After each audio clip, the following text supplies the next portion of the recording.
Bom dia ou boa tarde, queridos irmãos. Aqui é Jorge Campos. Uma das grandes benções que Deus nos dá é o encorajamento e o conhecimento da grande esperança que temos. Está claro que é a vida eterna no reino de Deus, mas isso é através do plano de salvação que Deus tem para nós. E no Novo Testamento, através de Jesus Cristo, Deus, digamos assim, preencheu ou encheu até ao cimo o entendimento profético de muitas profecias do Antigo Testamento, particularmente profecias acerca do seu plano de salvação. Por exemplo, vejam comigo em Mateus capítulo 5, versículo 17. Em Mateus 5, versículo 17, temos aqui uma escritura que não é bem entendida por muitas pessoas. Porque diz assim: não penseis que vim revogar a lei ou os profetas. Não vim para revogar, vim para cumprir. Infelizmente, muitos cristãos neste mundo hoje em dia pensam que, visto que Jesus Cristo cumpriu, nós não precisamos de cumprir. É como se que dissesse: olha, porque uma outra pessoa está a guardar as leis de tráfico e por isso eu não preciso de guardar as leis de tráfico. Está claro, isso é absurdo. É absurdo. Mas é o que algumas pessoas, na verdade muitos, dizem. Mas se lermos o resto desse capítulo, por exemplo, vemos que Jesus Cristo dá vários exemplos, digamos assim, de encher até ao cimo a lei, dando um significado mais abrangente à lei. Por exemplo, diz que a lei diz: não matarás. Mas Jesus Cristo amplifica a lei, dizendo que se você preferir um insulto ou chamar uma pessoa tolo, você está já a quebrar a lei de que diz: não matarás. Também fala acerca do princípio de que não adulterás.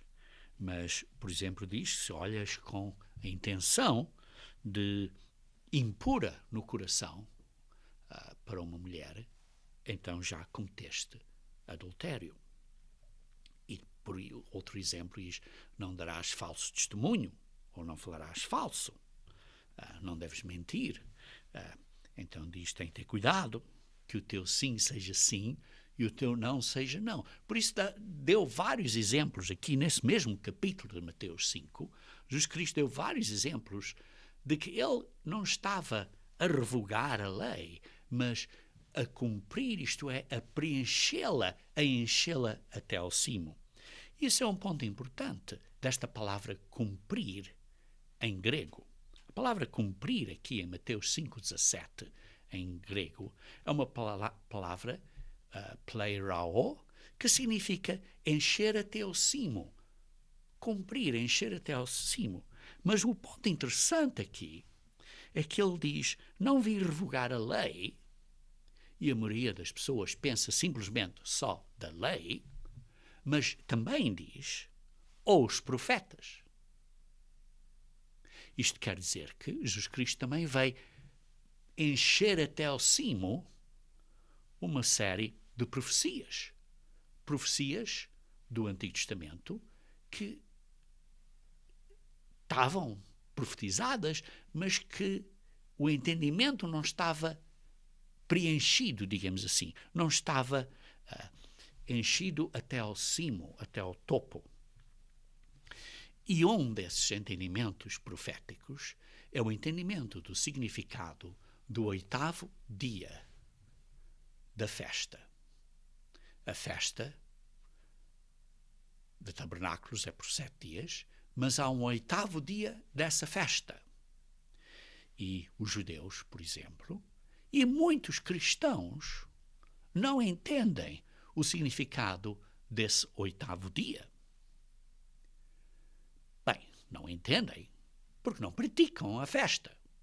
Mas mesmo assim, praticando, muitas pessoas não entendem completamente, porque foi necessário o entendimento que Jesus Cristo deu para preencher até ao cimo o significado desse dia. Por exemplo, nós temos um guia de estudo bíblico que é Plano dos Dias Santos de Deus, a promessa da esperança para toda a humanidade. O ponto de sublinhar aqui é para toda a humanidade. E esse entendimento de toda a humanidade tem esta esperança de ser salva, é um dos grandes significados do 8º dia. Ou, como nós costumamos dizer na Igreja de Deus, o último grande dia. Queridos irmãos, como lemos, por exemplo, em Levíticos 23, começamos a entender que há 7, digamos assim, festas santas no plano de salvação. A primeira é a Páscoa, em que representa o simbolismo em que Jesus Cristo passa por cima dos nossos pecados por causa do sangue de Cristo estar nas nossas vidas, à volta das nossas vidas. O segundo período de festa é os dias dos pães asmos, que representa simbolicamente que o pão levedado, nesse período, representa os nossos pecados e nós temos que sair deste mundo de pecado, deste mundo do Egito espiritual, e temos que sair e temos que nos comprometer a obedecer a Deus. Completamente. Por isso é que é por 7 dias. Completamente. Ora, quando nós nos comprometemos a fazer isso, realizamos que não o conseguimos fazer por nós próprios. Precisamos do Espírito Santo de Deus.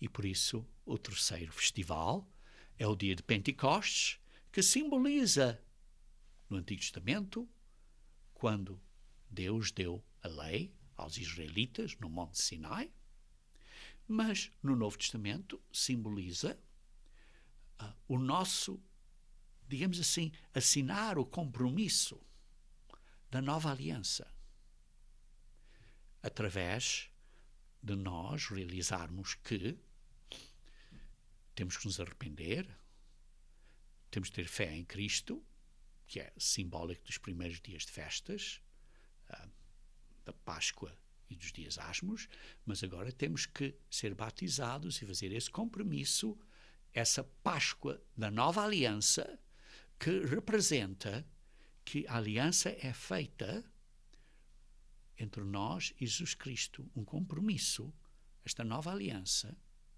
individualmente, conosco, que Jesus Cristo nos oferece. Mas nós temos que fazer a nossa parte. E por isso, precisamos, através desse compromisso, o dom do Espírito Santo de Deus, que foi dado no dia de Pentecostes. E o dom do Espírito Santo de Deus é o poder de Deus. É a ajuda de Deus para nós podermos obedecer e cumprir as leis dele e entender o seu grande plano. Porque, ao fim de contas, o Espírito de Deus é uma semente em nós que nos dá, digamos assim, a mentalidade de Deus, a maneira de pensar de Deus, do Pai e do Filho. A maneira de pensar, está claro, não é o cérebro deles em nós, mas é a maneira de ver, a maneira de pensar, a mentalidade de Deus em nós.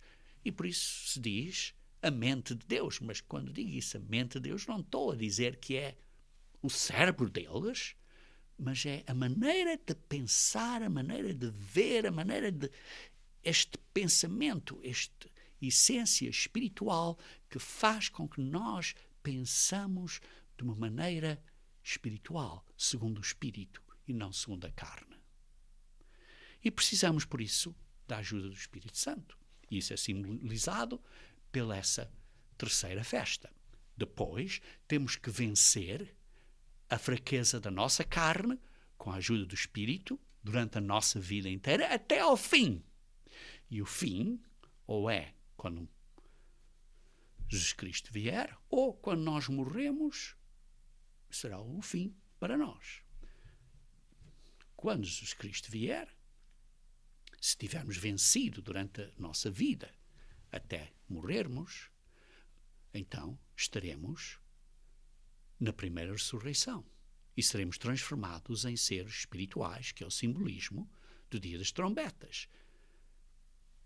Como eu descrevi em sermões prévios, que representam o período em que Jesus Cristo vai intervir no mundo, mas que, digamos assim, tem um ápice, tem um ponto principal, uma parte final, que é a sétima trombeta, que é a vinda de Cristo, e que representa também quando vamos ser ressuscitados ou transformados em seres espirituais, isto é, seremos de facto então, teremos de facto então nascido de novo como seres espirituais para reinar com Cristo na terra.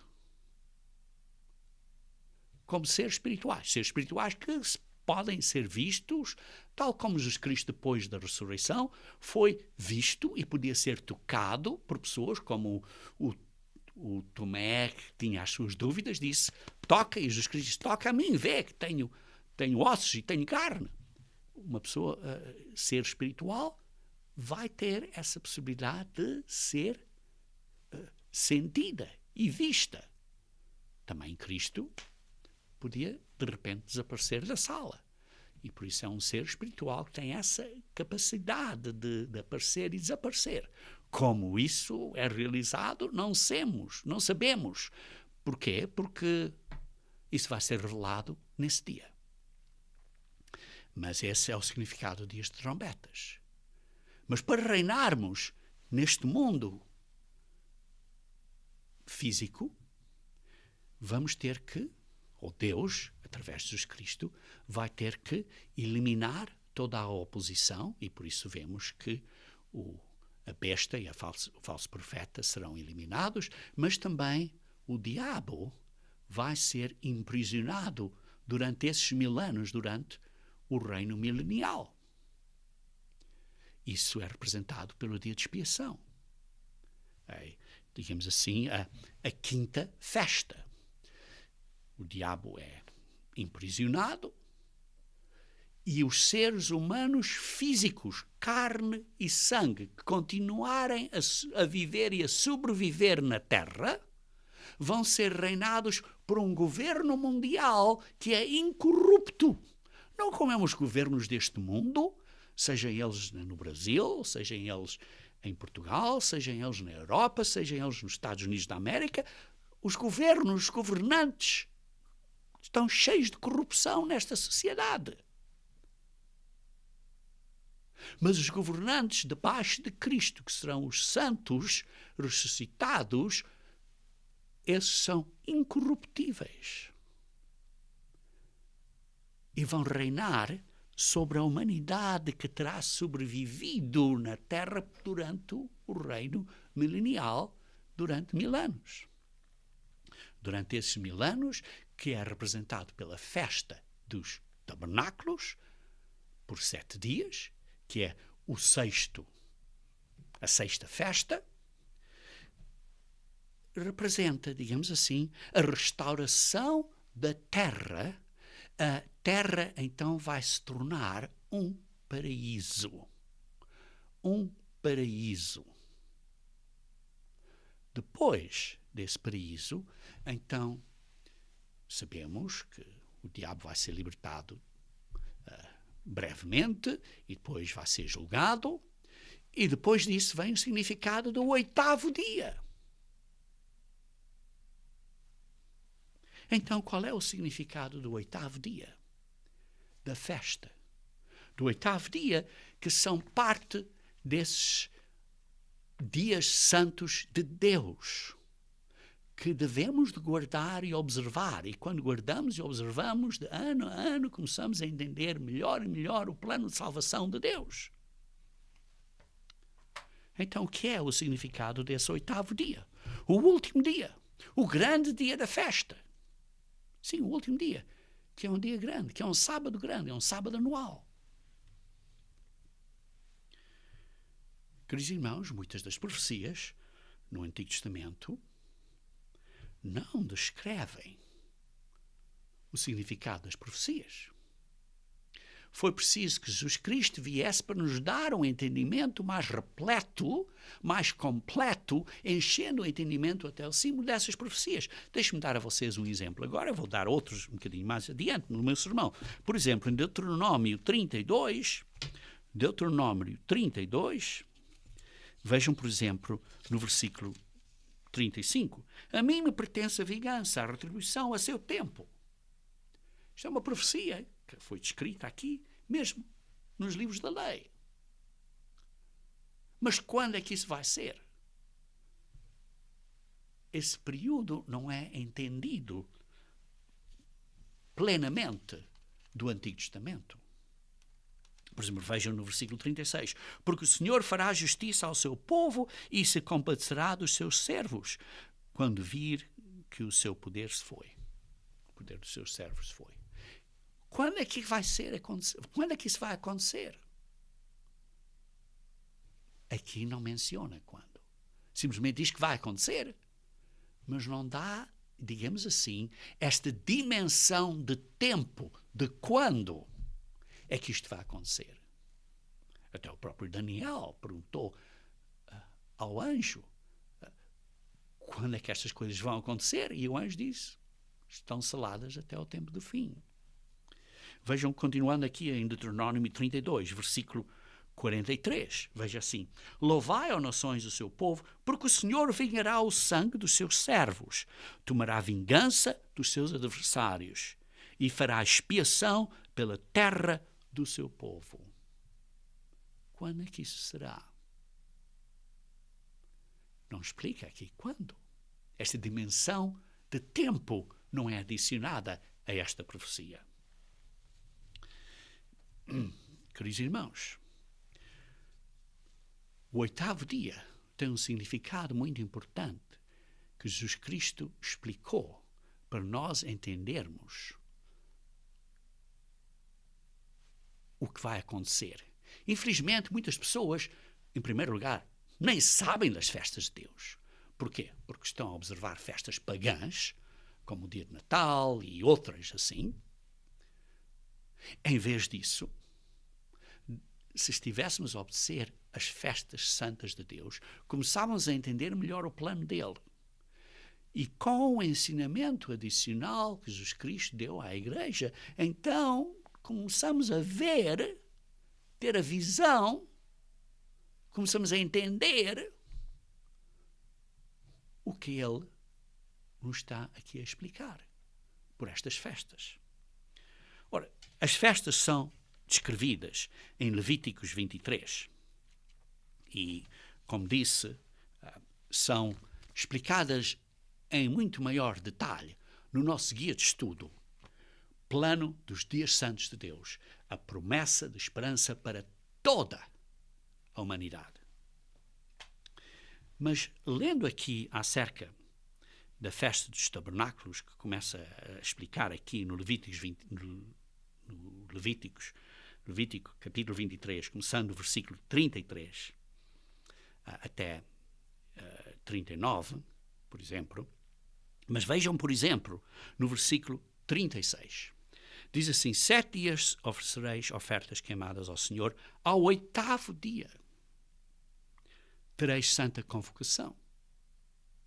Isto é, ao 8º dia é um dia santo.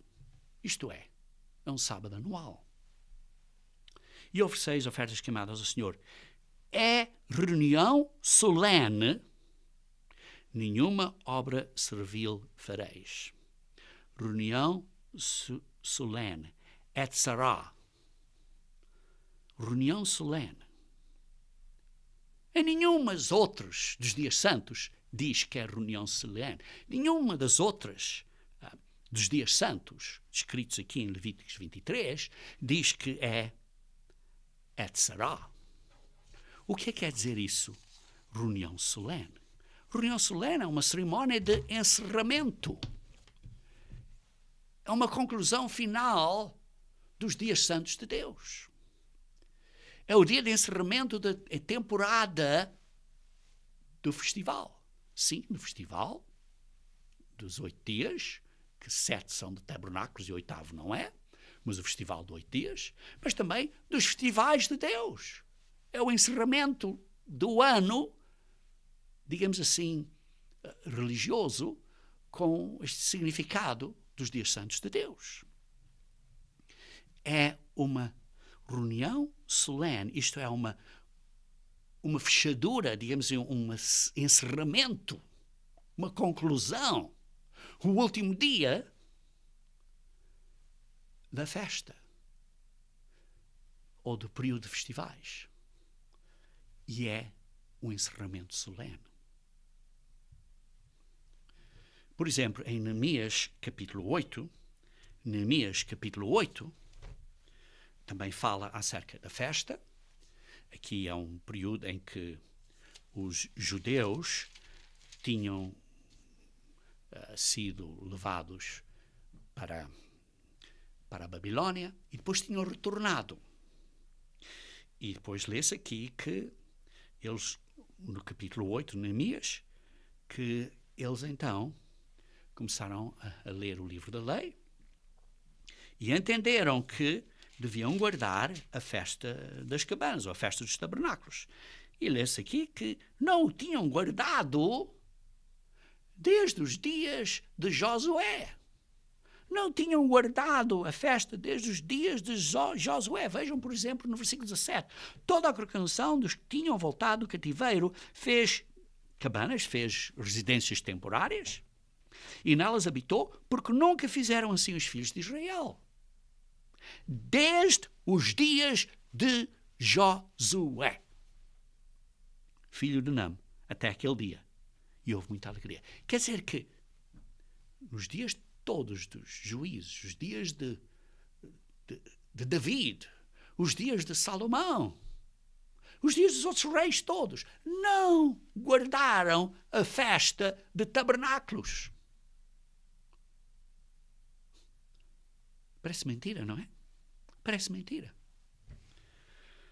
E diz assim, no versículo 18, dia após dia, leu Esdras no livro da lei de Deus, desde o primeiro dia até o último. Desde o primeiro dia até o último. Do primeiro dia desse período de festa até o último. E celebraram a festa 7 dias e no 8º dia, que é o último. Desde o primeiro até o último. Celebraram a festa de tabernáculos por 7 dias e no 8º, que é a reunião solene, etc., de fechamento, encerramento, cerimónia de encerramento, o último, houve uma cerimónia solene, etc. Uma cerimónia de encerramento, segundo o prescrito. É claro que os judeus entendiam que o último dia deste festival era o 8º dia. Sim, alguns dizem, não, era o 7º dia. Não, não é. Vê-se em vários escritos do período intertestamental que era o 8º dia. Era o último dia. Era o último dia do festival. Não há dúvida disso. Pode-se ler até no Mishnah, Sukkah 4, versículo 8, ou 4:8. Pode-se ler em Josefo. Pode-se ler no Filo de Alexandria e outros. O 8º dia era o último dia. Isso é certo. Era a cerimónia de encerramento, o último dia. Mas o significado do 8º dia não era bem entendido. Sim, tinham um entendimento que apontava para a eternidade, que é correto, mas não é pleno, não é completo. Porquê? Porque, como disse, muitas das profecias não tinham esta dimensão de tempo. Vou dar um outro exemplo aqui em que profecias não tinham uma dimensão de tempo, está em Isaías 61. Ora, em Isaías 61, uma secção profética que Jesus Cristo leu, podem ler isso em Lucas capítulo 4, versículo 18 a 19, mas em Isaías 61, quando Jesus Cristo leu, disse assim: o Espírito do Senhor está sobre mim, porque o Senhor me ungiu para pregar boas novas aos quebrantados, enviou-me a curar os quebrantados de coração, a proclamar libertação aos cativos, e pôr em liberdade os algemados, a apregoar o ano aceitável do Senhor. E ele sentou-se. Parou de ler no meio de uma frase. Porquê? Porque a parte que ele acabou de ler, até esse ponto, no versículo 2 de Isaías 61, foi cumprida na sua primeira vinda. O resto do versículo 2 de Isaías 61 será cumprida na segunda vinda dele, que é o dia da vingança do nosso Deus, a consolar todos os que choram, a pôr sobre os que em Sião estão de luto uma coroa, em vez de cinzas, etc. Isso será completado durante a segunda vinda de Cristo. Mas vê-se aqui numa profecia, Isaías 61, que tanto a primeira vinda como a segunda vinda estão uma ao lado da outra, sem esta diferença de que há uma dimensão de tempo entre uma e outra. Sem esta terceira dimensão, digamos assim.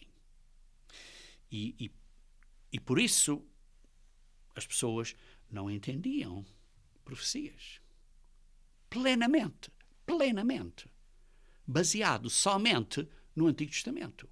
Precisamos do ensinamento adicional que Jesus Cristo nos deu, como lemos em Mateus 5,17, para encher até ao cimo ou até ao topo as profecias. Não só a lei, mas as profecias. Vejam outro exemplo aqui em Ezequiel 34. Ezequiel 34. Vamos ler Ezequiel 34. Está aqui a dizer, por exemplo, no versículo 20. Diz assim: por isso assim lhes diz o Senhor Deus: eis que eu mesmo julgarei entre ovelhas gordas e ovelhas magras. Quando? Não explica aqui. Versículo um bocadinho mais adiante, versículo 24. Eu, o Senhor, lhes serei por Deus, e o meu servo David será príncipe no meio delas. Eu, o Senhor, o disse. Mas não explica quando. Aqui está a falar que David vai ser ressuscitado, mas não entendiam esta dimensão de tempo, que haveria uma primeira vinda de Cristo e depois uma segunda, e uma quantidade de anos que se passariam, isso tudo. Veja o versículo 25. Farei com elas aliança de paz e quebrei com as bestas feras da terra, seguras habitarão no deserto e dominarão nos bosques. Está aqui a falar do reino milenial. E precisamos estar claro do entendimento do livro do Apocalipse que Jesus Cristo deu a João e que foi escrito muitos anos depois de ele ter sido ressuscitado. Vê-se aqui que Jesus Cristo deu este entendimento à Igreja, a nós, pessoas no Novo Testamento, nesta era. Veja, por exemplo, aqui no versículo 30 e 31 deste mesmo Ezequiel 34. Versículo 30 e 31. Saberão, porém, que eu, o Senhor, seu Deus, estou com elas e que elas são o meu povo, a casa de Israel, diz o Senhor. Saberão que eu, o Senhor, seu Deus, estou com elas. Saberão. Vocês vão saber um dia. Quando é que nós vamos saber? As pessoas morreram. Esse entendimento não estava pleno, não estava completo. Vós, pois, ovelhas minhas, ovelhas do meu pasto, homens sois, mas eu sou o vosso Deus, diz o Senhor. As pessoas morreram praticamente sem esta esperança. Mas existe esta esperança porque é a promessa de esperança para toda a humanidade, sublinhando toda. Toda. Vejamos então como Jesus Cristo começou a explicar este ensinamento do oitavo dia.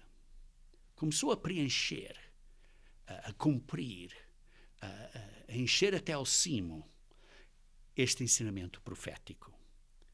Veja, por exemplo, em Mateus 13.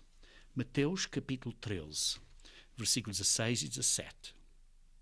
Porque ele estava a ensinar coisas a eles que eles rejeitaram. Isto é, os líderes judaicos. Acharam como blasfémia. Porque ele estava a ensinar coisas muito importantes. E vejam aqui em Mateus 13, versículos 16 e 17. Diz assim: bem-aventurados, pois, os vossos olhos, porque ele estava a falar em parábolas e estava a explicar a eles significados que eles não entendiam. Mas estava a dizer: bem-aventurados, pois, os vossos olhos, porque veem, e os vossos ouvidos, porque ouvem. Bem-aventurados vocês, porque vocês estão a ver isto, estão a entender isto, estão a ver esta visão. Bem-aventurados são. Pois, em verdade, diz no versículo 17, vos digo que muitos profetas e justos do Antigo Testamento desejaram ver o que vocês estão a ver e não viram. E desejaram ouvir o que vocês estão a ouvir e não ouviram. Vocês são abençoados, bem-aventurados, porque estão a receber esta benção de ter este conhecimento que os outros não tiveram, porque agora é o tempo, através da vinda de Cristo e através de Cristo, de cumprir, de preencher, de encher até ao cimo o significado dos profetas. E que tem sido enchido através de Jesus Cristo e dos seus apóstolos e das mensagens que Jesus Cristo deu aos seus apóstolos, como, por exemplo, o livro do Apocalipse. E por isso, vemos que o único local na Bíblia que podemos encontrar um repleto significado de muitas dessas profecias é no Novo Testamento. Porque as profecias estão no Antigo Testamento, mas são explicadas no Novo Testamento. Através da ajuda do Espírito Santo de Deus, do poder de Deus e disso tudo. E por isso vejamos então outro exemplo aqui em João capítulo 5. Em João capítulo 5. Vamos ler versículo 25 a 29.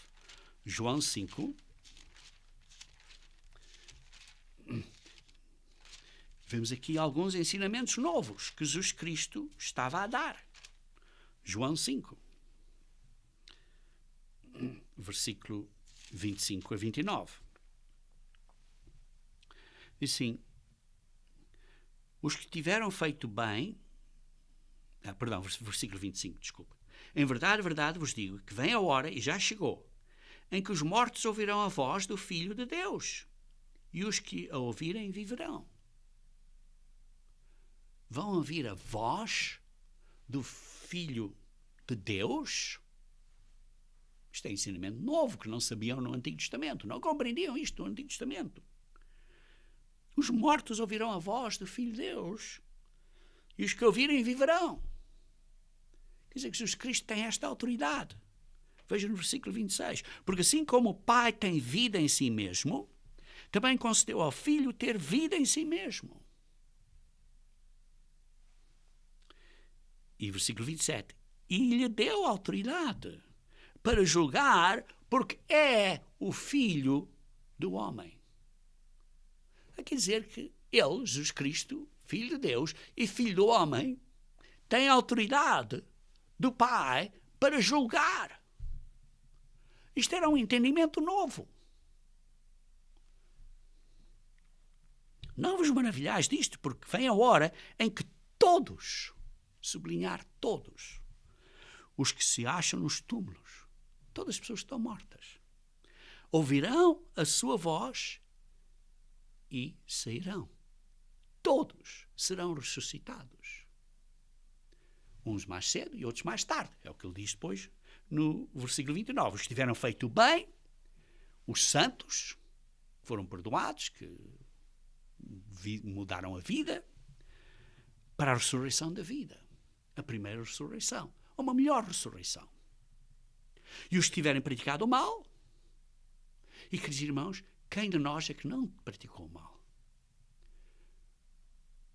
Mas pela misericórdia de Deus e pelo perdão e pelo sangue de Cristo é que fomos lavados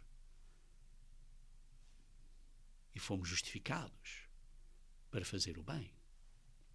Porque se não fosse por isso, seríamos entre estes que praticaram o mal, para a ressurreição do juízo. Esta é a segunda ressurreição, que é uma ressurreição de um juízo, de um período de julgamento, até uma sentença final. Isto é, digamos assim, conhecimento, entendimento novo que não sabiam. Não sabiam. Jesus Cristo, então, está aqui a falar que ele tem autoridade e, em segundo lugar, que haverá duas ressurreições. Ainda neste momento, neste ensinamento, ainda não explicou quando, mas vê-se que ele começa a explicar estas coisas um bocadinho mais, outro bocadinho, conforme os anos passam do seu ministério. Porque isto foi, digamos assim, um ano para dentro do seu ministério. Vamos ver daqui a pouco, lá para o terceiro ano e a parte final do seu ministério. E por isso é como nós ensinamos os nossos filhos. Começamos a ensinar umas coisas e conforme depois começam a entender e a coisa se senta bem na cabeça, começamos a dar um ensinamento adicional. Foi o que Jesus Cristo estava a fazer aqui. Foi ensinando devagarinho, conforme ele foi pregando, isto foi entrando nas cabeças deles. E uma das coisas que ele falou foi acerca do último dia.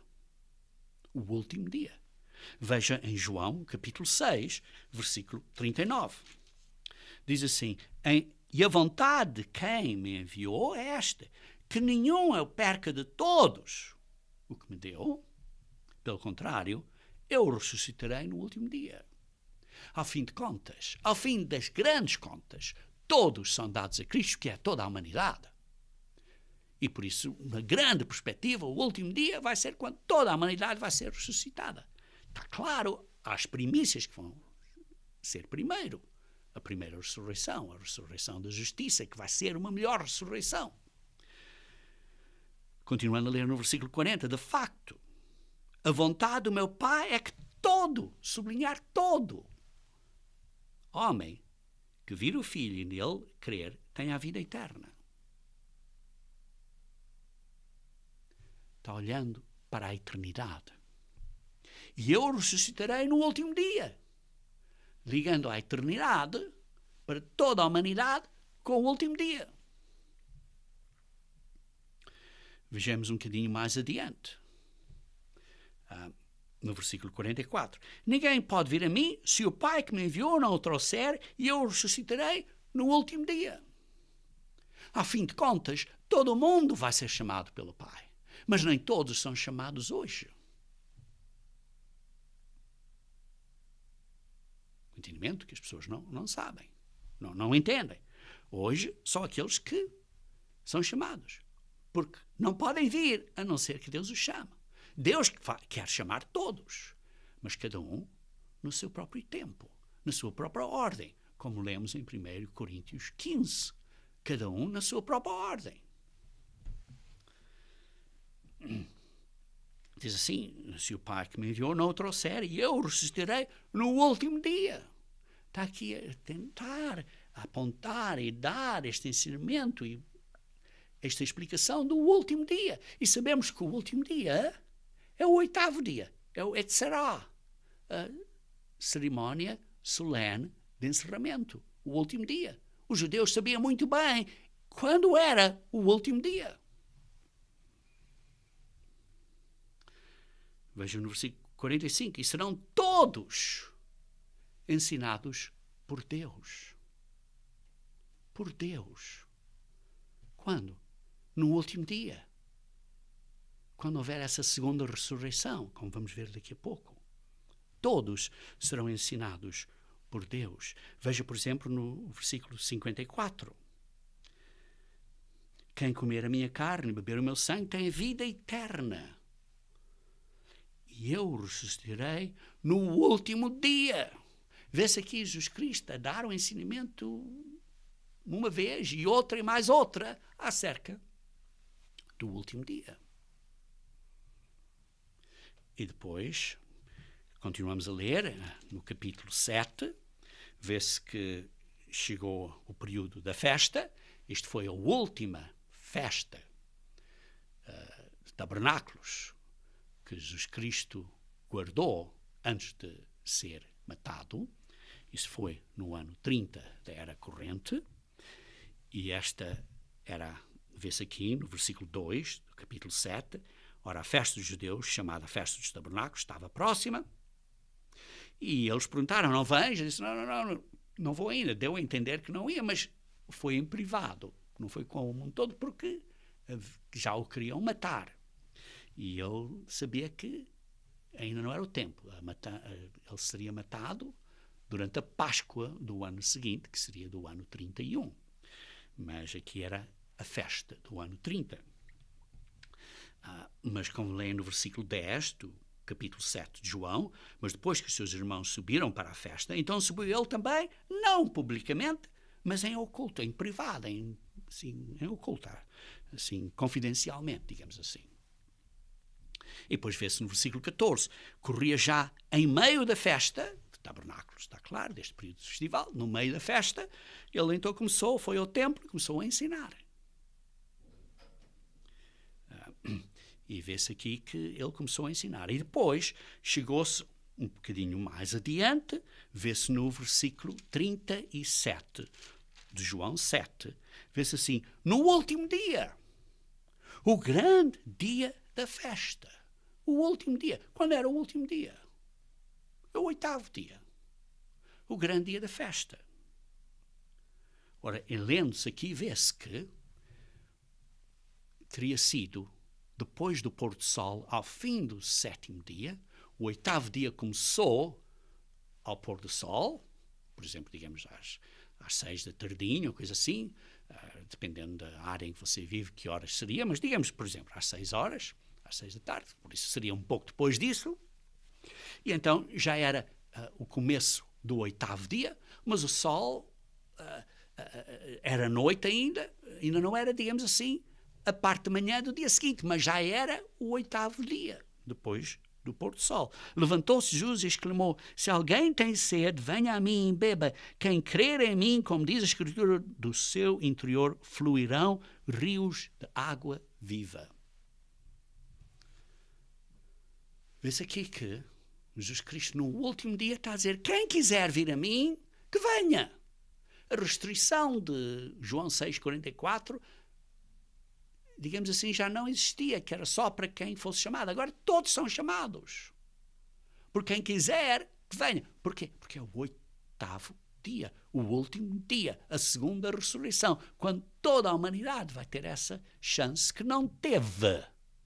Vão ter a primeira chance, pois não tiveram uma chance na vida anterior. Não vieram a conhecer a verdade, não vieram a conhecer o verdadeiro Jesus Cristo, não vieram a conhecer esta verdade e vão ter, por isso, a primeira oportunidade, a primeira chance. Vejam um bocadinho mais adiante, em João 12, versículo 48, diz assim, quem me rejeita e não recebe as minhas palavras, tem quem o julgue. A própria palavra que tenho proferido, essa o julgará no último dia. O último dia, o 8º dia, vai ser o período de julgamento, como agora entendemos que é o período do grande trono branco. No Apocalipse 20, versículos 11 a 13. Então vejamos. A festa de tabernáculos terá completado por 7 dias, sido completada. Isto é, representando que a terra foi feita um paraíso durante o milénio, durante o reino milenial. A terra terá sido restaurada a um paraíso.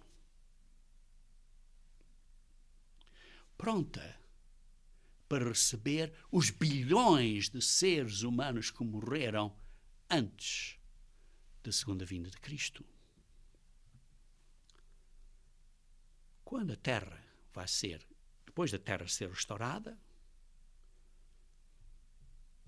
depois de Satanás ser condenado como lemos em Apocalipse capítulo 20, versículo 10. Depois temos a secção que diz em Apocalipse capítulo 20, versículo 11. Capítulo 20, versículo 10, demonstra que é o período em que a sentença vai ser dada a Satanás. O diabo, o sedutor deles, foi lançado para dentro do lago de fogo. E depois, no versículo 11, começa então este significado do último dia, deste grande dia da festa. E diz assim: vi um trono branco, e aquele que nele se senta, de cuja presença fugiram a terra e o céu, e não se achou lugar para eles. Vi também os mortos, os grandes e os pequenos. Vi também as pessoas que estavam mortas, fossem importantes ou não importantes, fossem reis ou não fossem reis, ou fossem cidadãos comuns, grandes e pequenos, postos em pé, isto é, ressuscitados, diante do trono, perante Jesus Cristo. Então se abriram os livros, estes livros da Bíblia, se abriram os livros. E então a eles foi ensinado, porque os livros se abriram, começaram a explicar, através dos pastores e dos ministros que terão servido a Deus, que estarão aí nesse governo, que seremos nós, se Deus quiser, os santos, que estaremos nesse governo. Vamos ensinar a essas pessoas, vamos abrir, vamos explicar a Bíblia a eles. Eles vão entender o que nunca tinham entendido. Se abriram os livros. E ainda outro livro, o livro da vida, foi aberto. Isto é, depois deles entenderem, depois deles receberem um entendimento, depois deles reconhecerem que Jesus Cristo deu a vida por eles, depois deles reconhecerem que têm que se arrepender, depois deles reconhecerem que têm que comprometer a obedecer a Deus, então vão ser batizados em nome de Jesus Cristo, e então vão ter a imposição de mãos pelos ministros, verdadeiros ministros de Deus, pedindo a Deus para os batizar com o Espírito Santo. Isto é, para dar a eles o Espírito Santo, para eles começarem a poder vencer as suas dificuldades na vida. E depois tem um período de julgamento, de vencer até ao fim. E quando são batizados ou recebem o Espírito Santo de Deus, o nome deles é escrito no livro da vida. Se eles continuarem a obedecer até ao fim desse período de julgamento, então o nome deles no livro da vida não será removido.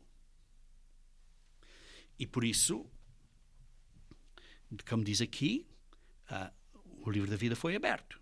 E os mortos foram julgados segundo as suas obras, conforme o que se achava escrito nos livros, de acordo com a instrução bíblica. Queridos irmãos, isto é um ensinamento que Jesus Cristo nos deu. Isto foi profetizado em Ezequiel 37. Vejam comigo, se faz favor, em Ezequiel 37, do versículo 1 a versículo 14. Mas vejamos só alguns pontos. Isto é a secção do vale de ossos secos. E vê-se aqui que havia um vale cheio de ossos secos, muito secos, porque estavam secos há milhares de anos, não é? E vejam, por exemplo, esses vão ser ressuscitados. Veja, por exemplo, no versículo 5 e 6. Assim diz o Senhor a estes ossos: eis que farei entrar o Espírito em vós e vivereis. O que é Espírito? É o fogo da vida. Vão receber de novo o fogo da vida deles, que eles tinham quando tinham vivido da primeira vez, e quando morreram, Deus guardou o fogo da vida deles. Isto é, digamos assim, de uma maneira fácil de explicar, digamos assim, o fogo da vida é como se fosse uma gravação do que eles eram, como um DVD ou uma coisa, uma gravação, e depois deu a eles um corpo novo e pôs dentro deles o fogo da vida para eles virem a ser essa mesma pessoa de novo a viver. E diz assim: e farei entrar o Espírito em vós e vivereis. Isto é, vão ter respiração, vão respirar o fogo da vida. Vejam que isto é uma coisa física. Veja no versículo 6. Porei tendões sobre por vós, farei crescer carne sobre vós, porque vos estenderei pele, e porei em vós o espírito, isto é, o fogo da vida, o espírito do homem no homem. E vivereis, e estarão a viver uma vida física.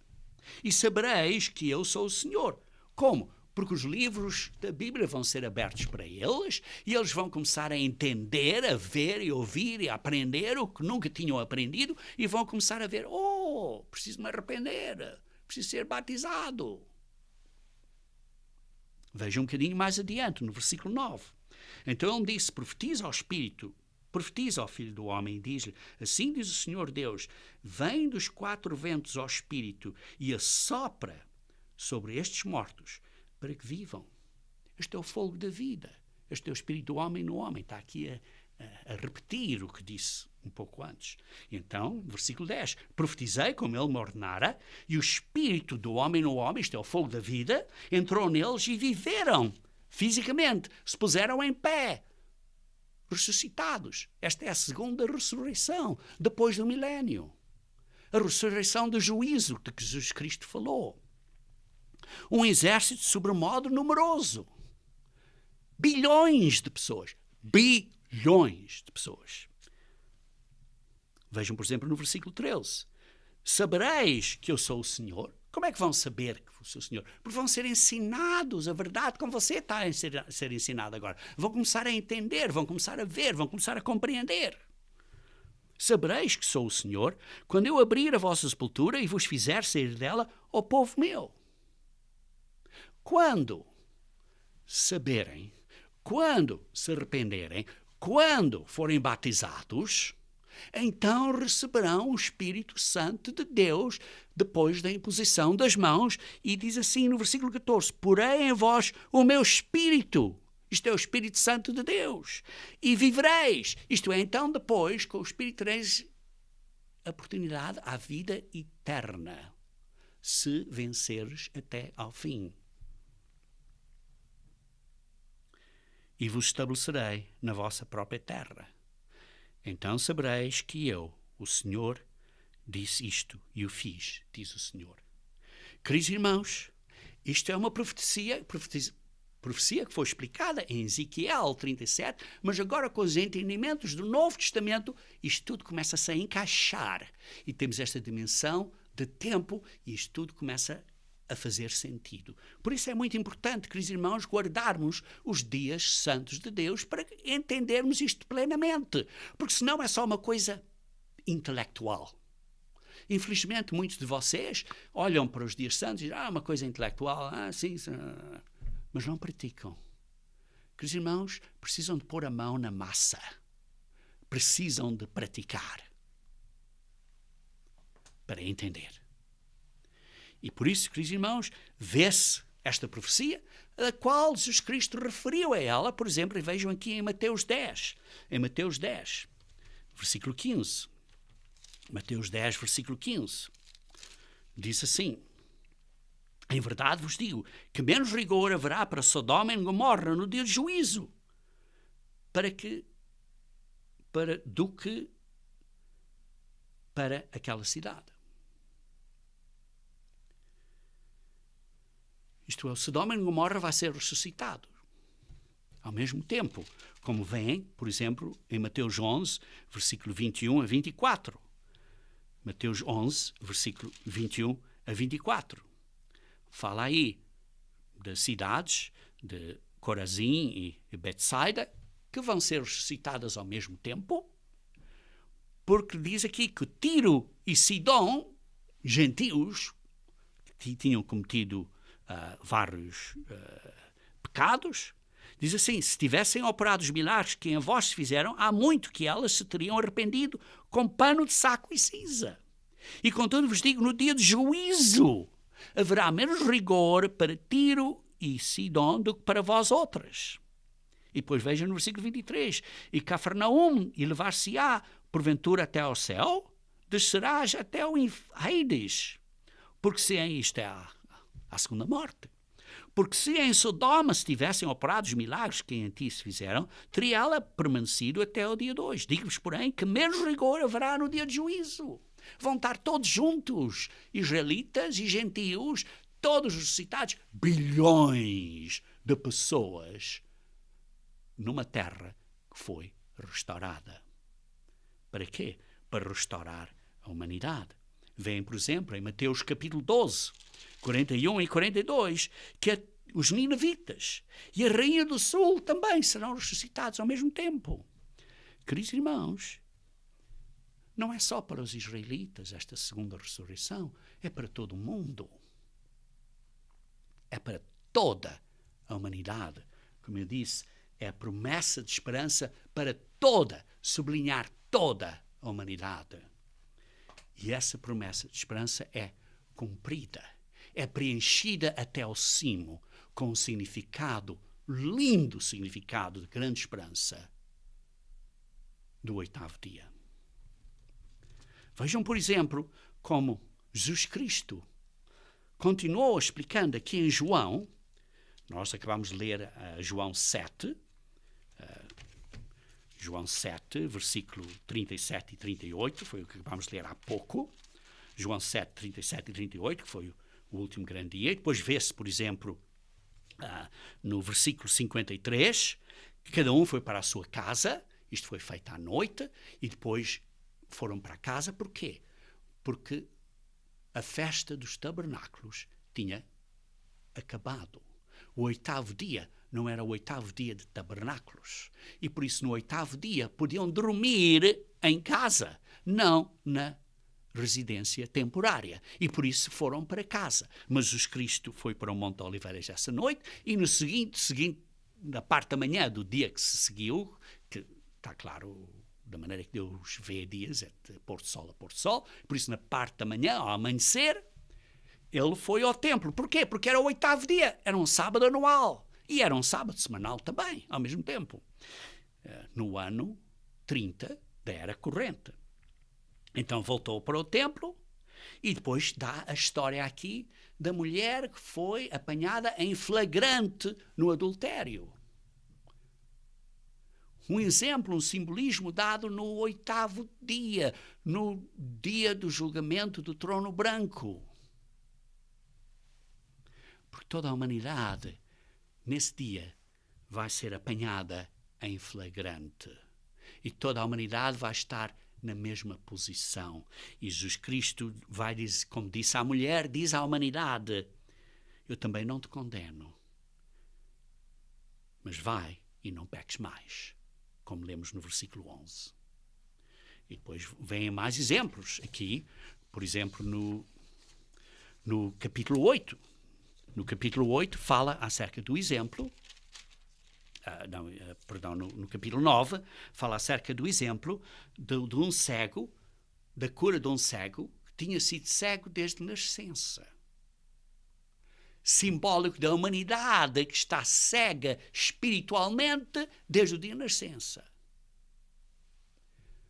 Mas na segunda ressurreição, neste dia de juízo, no dia do trono branco, essa cegueira vai ser levantada e vão ver a verdade, como este cego viu a verdade. Como este cego viu a verdade. E então é um julgamento. Um julgamento em que os cegos agora vão ver. Os cegos vão ver. Como diz no capítulo 9, versículo 39, prosseguiu Jesus e diz: eu vim a este mundo para juízo, a fim dos que não veem, vejam. E os que veem se tornem cegos. Os que não veem, vejam. Isto é, o mundo que não vê, que está cego, no dia do juízo, que é o 8º dia, o último dia, o grande dia da festa, esses vão ver. Mas que beleza o plano de salvação de Deus. E depois um bocadinho mais adiante, no capítulo 10, fala acerca de que vai ser só um rebanho. Vejam no capítulo 10, versículo 16. Ainda tenho outras ovelhas, não deste aprisco.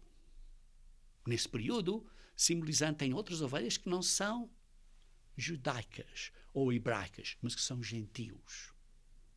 Está claro. Diz assim: a mim me convém conduzi-las, e elas ouvirão a minha voz. Então haverá um rebanho e um pastor. São todos um, o povo de Deus. Toda a humanidade. Toda a humanidade. Queridos irmãos, este 8º dia, este grande dia da festa, representa o dia da ressurreição à vida dos bilhões e bilhões de pessoas que nunca tiveram uma chance neste mundo, que estavam cegos desde o dia de nascimento. Esse é o último dia do plano de Festival de Deus. Em toda a humanidade vai ter a primeira chance. E esse é o dia em que todos vão ser salvos, como lemos em 1 Timóteo 2, capítulo 1 a 4. Deus quer que toda a humanidade seja salva.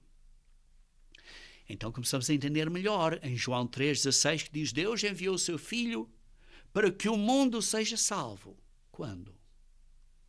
No último dia. No 8º dia. No último grande dia. Depois dessa segunda ressurreição. Todos são salvos, isto é, todos terão acesso à eternidade. Mas haverão todos só por um nome, que é pelo nome de Jesus Cristo. Outro significado interessante aqui é que no 8º dia era o dia em que os judeus eram circuncisos e redimidos. O 8º dia, neste simbolismo espiritual, é o dia em que não só os judeus, que não eram circuncisos do coração, vão ser circuncisos do coração, mas a humanidade toda vai ser circuncisa do coração neste 8º dia e vai ser redimida pelo sangue de Jesus Cristo, o nosso irmão mais velho, que deu a sua vida, comprou a nossa vida nesse 8º dia. Isso vai ser cumprido. E por isso, isso representa este 8º dia, o período da segunda ressurreição.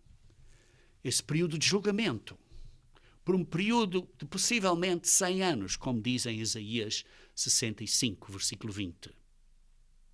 Um período de provação, de julgamento, de provação, até a sentença final ser dada ao fim desse período, ao fim desse dia em que, segundo Pedro 8, versículo 10, chama o fim do dia do Senhor.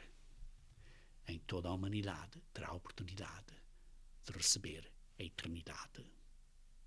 E esses que não receberem a eternidade serão postos ou atirados para dentro do lago de fogo. O lago de fogo que destruirá tanto o corpo como o espírito do homem no homem. Queridos irmãos, o último grande dia, o último dia, aquele grande dia da festa, também representa o período em que as pessoas não estarão mais em cabanas. Porque estão em cabanas por 7 dias, mas não no 8º. Não estarão mais em residência temporária, porque no 8º estarão agora em residência permanente, que é a eternidade, que é um corpo eterno e não temporário como este corpo é. E essa vida permanente será uma vida no novo céu e na nova terra. E por isso, queridos irmãos, uma das grandes benções e grandes encorajamentos que você e eu possamos ter é o plano de salvação de Deus para toda a humanidade. E Deus encheu até ao cimo, até ao topo, este significado através de Jesus Cristo. Porque Ele veio para cumprir a lei e os profetas, para preencher até ao fim, ao cimo. Queridos irmãos, Deus, através de Jesus Cristo, deu este conhecimento a nós, que somos membros da Igreja de Deus. E este ensinamento. Este conhecimento é o que Deus deu como chave importante para a nossa fé, a nossa esperança para toda a humanidade. Uma chave importante desta fé, que foi uma vez por todas dada aos santos. Queridos irmãos, vamos dar graças a Deus por esta grande oportunidade e entendimento e plano de salvação que Ele nos deu.